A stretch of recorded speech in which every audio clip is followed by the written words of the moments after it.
अस्सलाम वालेकुम दोस्तों, अब मैं आपको आज हल्दी के बारे में बताने वाला हूँ। इसको चोब ज़र्द कहते हैं, एक पौधे की जड़ है और सालन और तरकारी में रंग देने के लिए और सालन और तरकारी में इस्लाह के लिए इस्तेमाल करी जाती है। पैदाइश इसकी दक्षिण भारत और चाइना है और मिजाज इसका गर्म खुश्क है। फंक्शन इसका जान लें, मुखरिज बलगम यानी एक्सपेक्टोरेंट, मुफत्तित अरूक, डी ऑब्स्ट्रूवेंट वेन्यूलेट, यानी कि जो लीवर में जो ऑब्स्ट्रक्टिव जॉइंडिस होती है तो उसमें ऑब्स्ट्रक्शन को ये खोल देती है, जो अवरोध है उसको खोल देगी। मुजफ्फफ कुरु यानी कि घाव को सुखाने वाली है। कातिल किरम एंटीवर्मिसाइडल है। मुहल्लिल गलाने घुलाने वाली है। मुसक्किन आराम करने वाली है। मुसफ़्फ़े खून ब्लड प्यूरीफायर है। जाली है यानी कि पाक साफ कर देने वाली है। रूबिफिशियंट है। मोहसिन लोन यानी रंग को निखारने वाली, हुस्न को निखारने वाली है। यह इसकी विशेष खासियत होती है, इसी की वजह से उपटनों में भी इसका इस्तेमाल होता है। और फेफड़े पे इसका असर जान लें, एक्सपेक्टोरेंट होने की वजह से ठसके वाली खांसी और दमा वगैरह में इसका इस्तेमाल होता है। इसके अलावा लीवर में मैं बता चुका हूँ। डी ऑब्स्ट्रूवेंट है, यानी ऑब्स्ट्रक्टिव जॉइंडिस यानी कि जो सुद्दे पड़ गए हों पित्त की नाली में, पित्त की जो नलिका होती है उसमें अगर सुद्दे पड़ गए हों तो ये उसको खोल देती है। तो इस तरह से आपके किचन में पाई जाने वाली ये दवा ऑब्स्ट्रक्टिव जॉइंडिस में ज़बरदस्त फ़ायदा है। एक भ्रम का निवारण करता चलो, लोग कहते हैं जब पीलिया हो जाए तो हल्दी नहीं खाना चाहिए। ये एक गलत भ्रामक प्रचार है रंग की वजह से। देखिए, हल्दी खाने से कोई पीले रंग का नहीं हो जाएगा। अभी मैं आपको बताया हूँ कि ये डी ऑब्स्ट्रूवेंट है, तो पीलिया अगर है तो हल्दी में फ़ायदा करेगा, नुकसान नहीं करेगा।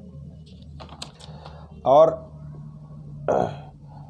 एक्सटर्नल इस्तेमाल इसका ज़बरदस्त है, क्योंकि ये ब्लड प्यूरीफायर है, रूबिफिशियंट है और मुजफ्फफ यानी कि घाव को वो सुखाने वाली है। तो इस तरह से फोड़े फुंसियों में या घाव में इसका लेप करने से फ़ायदा होता है। और जो आम तौर से इस्तेमाल होता है वो चोट लग जाने पर, अंदरूनी चोट में इसका इस्तेमाल होता है। उसका तरीका जान लें। अंदरूनी चोट में डायरेक्ट हल्दी ना खिलाएं, बल्कि हल्दी को हल्का भूंज लें, ना यानी नीम को भूंजना है, ना आधा भूंजे आधा ना भूंजे, आधा कच्चा आधा पक्का रहे। तो उसको दूध में या किसी चीज़ में मिला के पिलाने से जो कुचल जाता है, अंग के कुचल जाने को यह फ़ायदा करती है। इसके अलावा अगर कहीं घाव है, उसमें आदमी के घाव हों यानी मनुष्य के घाव हों या जानवर के घाव हों, अगर उसमें कीड़े पड़ गए हों तो इसका घोल या हल्दी डाल देने से वो कीड़े मर जाते हैं। इसी तरह से जहाँ पे बहुत ज़्यादा चींटियाँ आ रही हों, वहाँ चींटियों के आसपास इसको बुरक देने से चींटियाँ भग जाएंगी और आपको इस तरह से खीज वगैरह से दूर हो जाता, आदमी खींचता है चींटियों वगैरह से इस तरह। तो ये हल्दी के ज़बरदस्त फ़ायदे हैं, इसका इस्तेमाल करना चाहिए। और इसके अलावा जो भोजन होता है, हमारे भोज्य पदार्थ को इस्लाह के लिए हल्दी डाली जाती है। हल्दी पर और बहुत सी चीज़ें बनाई जा सकती हैं और मुरक्कब अदविया में हल्दी का ज़बरदस्त इस्तेमाल है। इंशाल्लाह कभी मौका मिला तो उसके भी बताऊंगा। शॉर्ट फॉर्म में मैंने ये बता दिया है। तो जो अभी तक जो बातें हल्दी में चल रहे थे, तो उसमें सबसे कॉमन बात ये आई कि ये घाव, फुंसी, फोड़ों में यानी एक्सटर्नल बीमारी, ये त्वचा की बीमारी होती है, उसमें ज़बरदस्त इसका फ़ायदा है।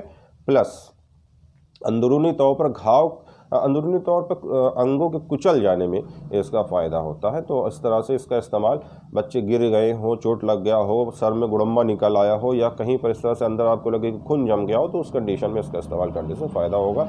हमारे चैनल को सब्सक्राइब करें, लाइक करें, शेयर करें और अपना ख्याल रखें। खुश रहें। अस्सलाम।